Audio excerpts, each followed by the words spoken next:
Diddy is heading back to prison, and this time, even the mafia members want nothing to do with him. Former mob bosses claim he'll be targeted because of how he treated women, and his time behind bars is expected to be miserable. The last time he was locked up, inmates attacked him, and now he's reportedly terrified to return. To make things more interesting, the prison he's being sent to has already been decided, but rumors say that if everything goes according to his plan, Diddy could be out in less than a year. I mean, what this guy did is disgusting.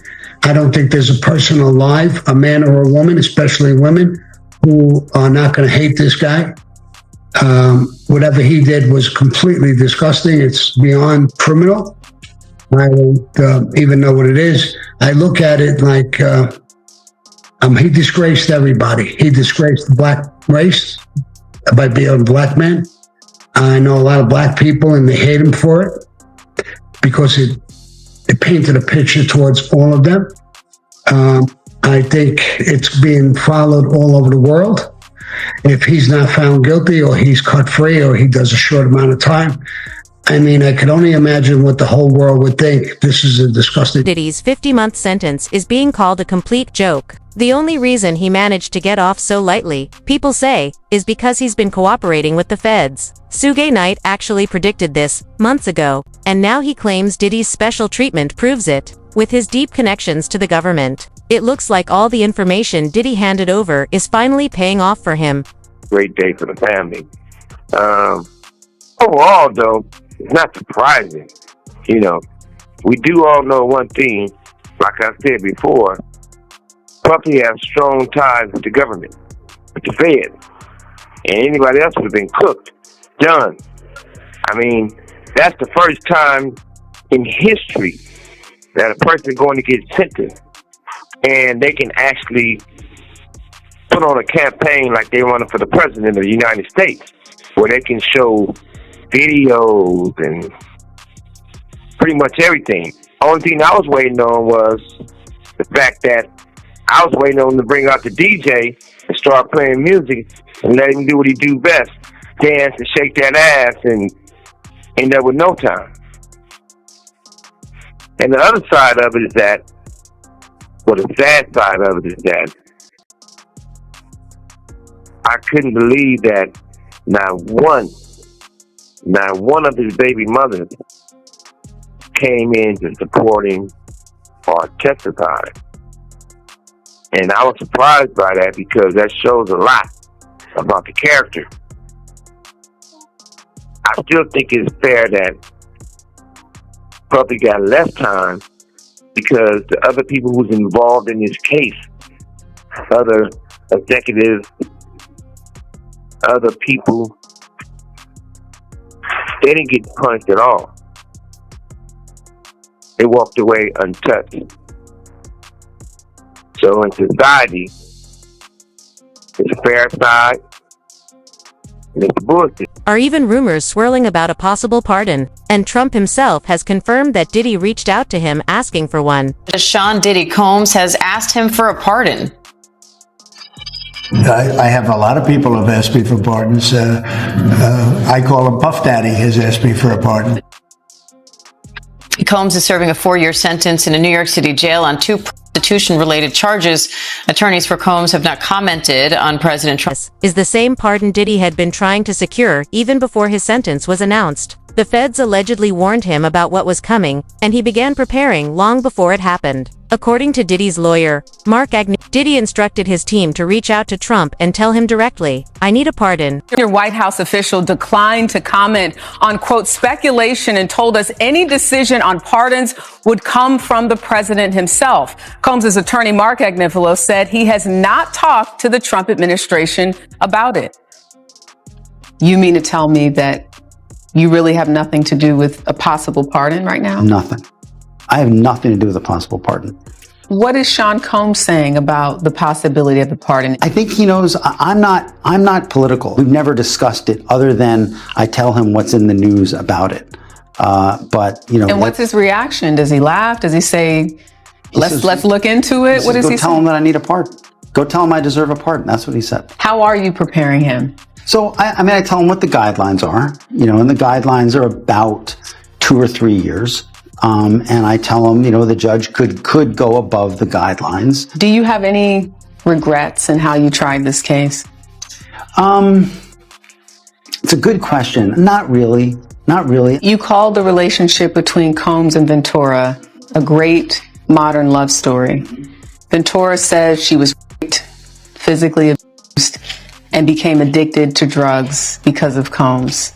I think that's what makes it. The we vehemently deny, and I know I respect that she said that. I don't think the jury concluded that happened. In terms of the drugs and the other stuff, I think that's what makes it a modern love story. I think she very much loved him, and I know he very much loved her. Cassie Ventura's attorney told us that Agnifilos's description of the relationship is a, quote, complete disgrace and affront to survivors of domestic violence. Now, we covered a lot more in this interview. Agnifilos said that he talks to his client just about every single day. He told us that Combs is focused on his family and wants to one day get back into performing at Madison Square Garden. This interview was about an hour long. He also told us that Combs did want to testify. Exodigous treatment of women is inexcusable, and it's clear he's going to face a tough time behind bars. The only real advantage he has is his money. According to former mobster Michael Franzese, Diddy might be able to use his wealth to buy friends and protection. After all, Diddy is practically a billionaire. And in prison, money can still open a lot of doors. His business is the enterprise, and the people that worked for him were part of the conspiracy. So maybe they're unindicted co-conspirators and they got immunity because, like Michael said, on my indictment, it said the United States of America versus, and then there was 8 names. And we all conspired to commit crimes. Diddy's alone. Who did he conspire with? Did he conspire by himself? Did he extort people? Yes, he did. Did he kidnap people? He held them against his will? Yes, he did. He brought people across state lines, which is a federal offense. But to be a RICO just on him, it's hard for me to understand how that happens. Yeah, and I do think that, listen, we got weeks and weeks left of just the prosecutor's case, but already we've seen one of the assistants who said he got immunity. And my feeling is that his second in command, Christina Coram, either she's going to plead the fifth or she's going to have been offered immunity or use immunity for her testimony. I do think you're right. It's kind of confusing without the conspirators, but my feeling is that right now, to get the testimony against the guy at the top, they may be offering them immunity. But like I said, we still have... Regarding Diddy's RICO charges, Miles suggested that most of the other people involved in Diddy's parties were likely granted immunity in exchange for their cooperation. Diddy's right-hand woman, Christina Coram, who was allegedly in charge of sourcing the women Diddy was using, somehow avoided being charged. It's also been confirmed that at least 3 witnesses in Diddy's trial received immunity deals, raising even more questions about how deep this case really goes. Beat up and kill girls all the time.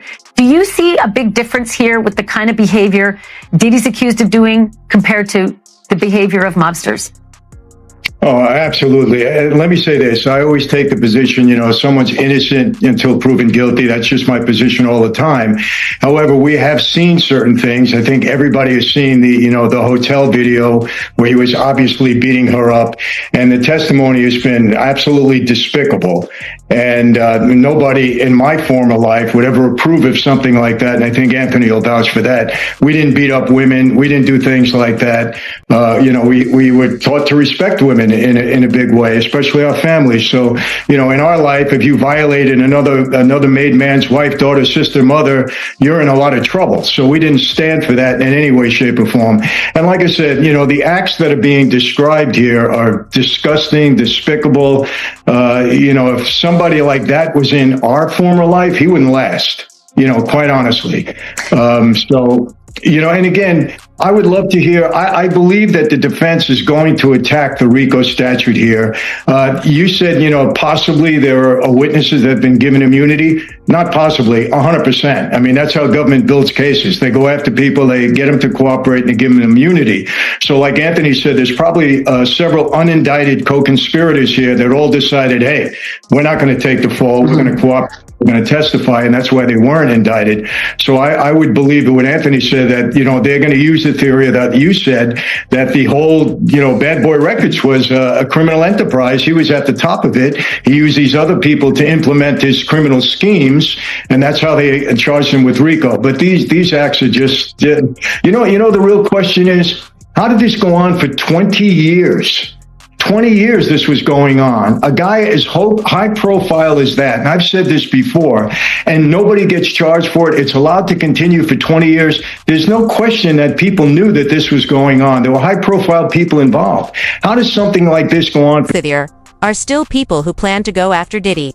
No matter how much money he has, his mistreatment of women isn't something inmates tend to overlook. During his sentencing, Diddy's lawyers told the judge that he was attacked while being held at the Metropolitan Detention Center, but Diddy kept quiet about it, fearing that speaking up might make him an even bigger target. Is he safe though? And you say something about him getting stabbed? I was going to say, Diddy's team is saying no, he's not going to be safe, because in court we found out that there was an attempt on Diddy's life, that there was a man that attempted to shank him, but they stopped it, the correctional officers, and they say Diddy didn't even want people to know that he didn't want to make it a big deal. But of course they're having that conversation about will he be safe because of who he is and how high profile this case is. Right. They're also having a conversation. Mark Geragos is a high profile attorney, a friend of Diddy's, but also the dad of Teeny Geragos, who led Diddy's defense about Diddy potentially being in court. And we can and just attacks on his life, because they say that people look at him as like a trophy or a prize, and to do something to him. Well, what if other inmates hear all of the stuff that we've been hearing in the news all of these weeks, and they scared of Diddy?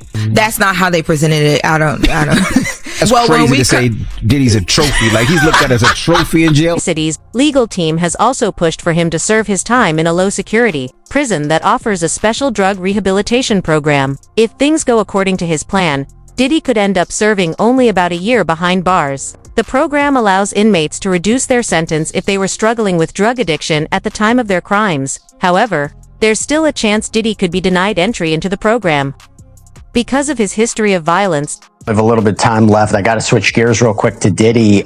So he is asked to be sent to a low security prison out in New Jersey, for where he will serve his, prison term. 4 years, served already 1, so 3, maybe out in 2.5. Do you think he's going to get that request? Do you think he's going to serve it at this low security prison in New Jersey? It seems like the logical place for him to go. I mean, you've got, based on all of the factors and everything else that goes into the Bureau of Prisons, when they get the file, so to speak, they get the PSR, which is the pre-sentence report. They have a certain criteria, and a lot of that criteria has to do with geographic location and then the severity of the sentence and the charges. All of that would tend to lean towards the placement at this New Jersey facility. So I would say on a bell curve, 80% shot. And chances he has a successful appeal, either a new trial or the sentence being adjusted? I've had this argument with his team and people not on the team, and I don't want to reveal the work product, but I will tell you my reaction to this sentence was that because the judge accepted the sentencing guidelines and then went under it, and he accepted the sentencing guidelines that probation said, which was 70 to 87, I think, but went underneath at 50, it makes the appeal on the sentence tougher. I still think there's a whale of an argument on the Mann Act itself as applied, that the idea of having a prostitute cross state lines in order to film them and not have, I don't think by any stretch of the imagination that's what the code section was designed to. Program directors also reject participants who show no genuine remorse for their actions. According to Gene Deal, Diddy has shown no concern for his victims. Although he broke down in tears during his trial, those tears weren't out of guilt or regret. If he truly felt any remorse, he wouldn't have been hosting freak-offs even on the day of his arrest. As one social media user put it, he's not crying because he's sorry. He's crying because he got caught. Have you seen these sketches of Diddy crying in court after getting 50 months? Check your phone right quick.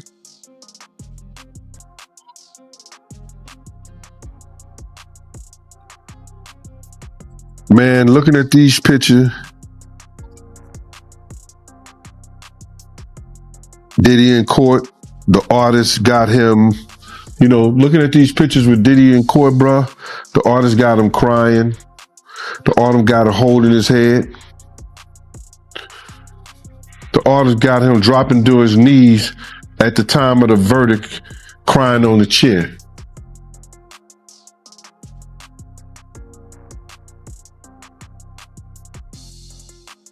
My heart goes out and it says, come and feed them beans. I can care less about his sadness. I can care less about him being in pain.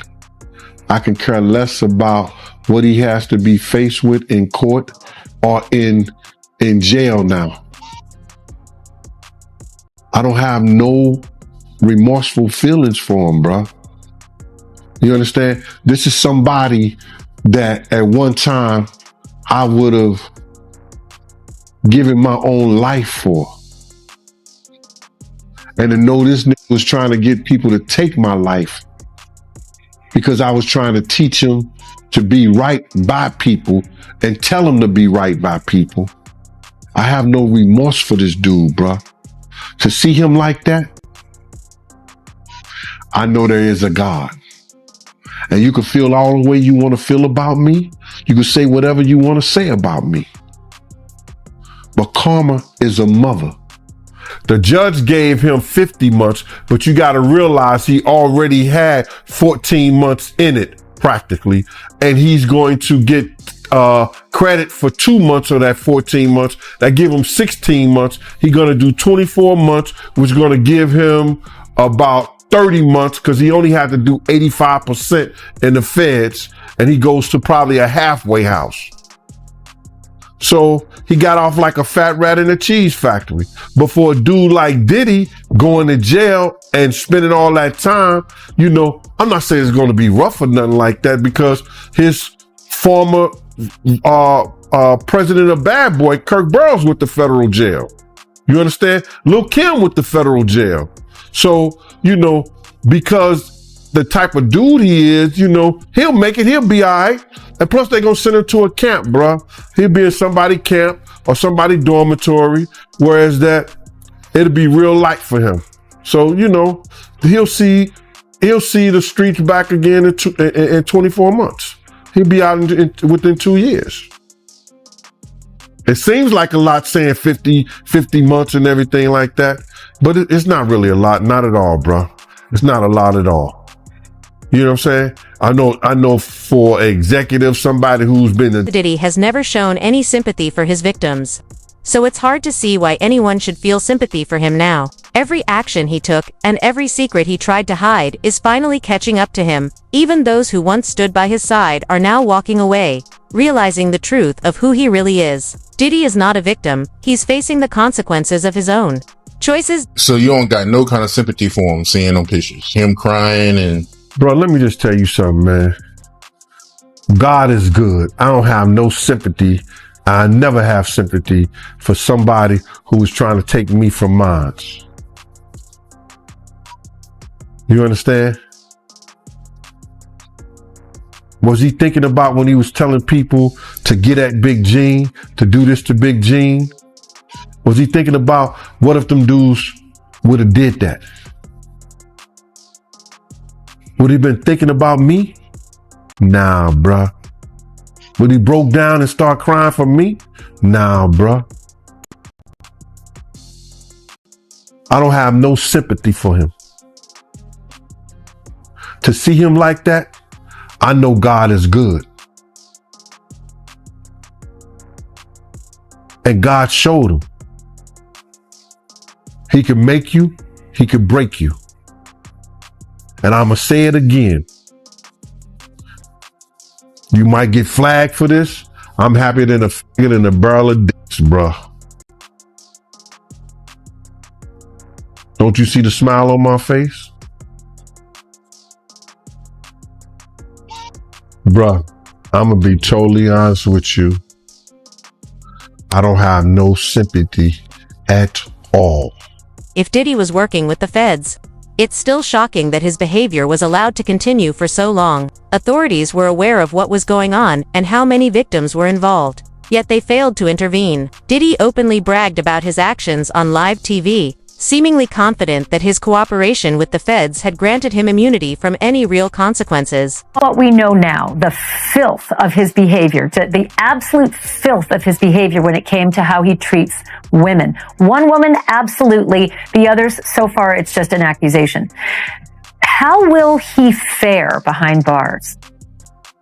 Well, I have two scenarios. If the BOP buries him in like a Marion or the Supermax in Colorado, he'll do a terrible bid.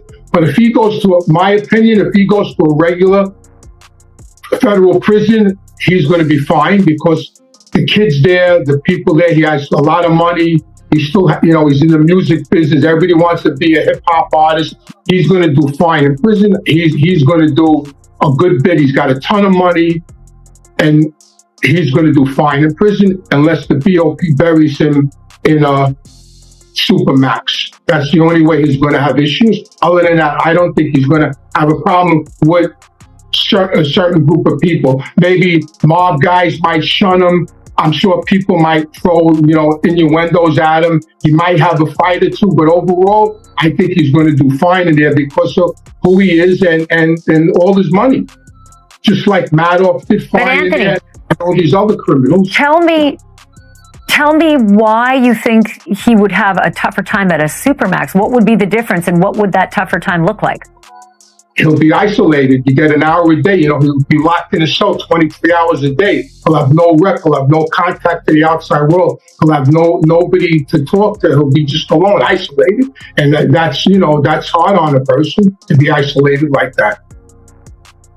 But you know what? Maybe if you got a target on your back because of the way you allegedly used women as punching bags for 20 years, maybe it would be better to be isolated. These people surrounding Diddy are just as guilty as he is. Instead of speaking up or reporting what they knew, they chose to protect him and help cover up his crimes, allowing everything to continue unchecked.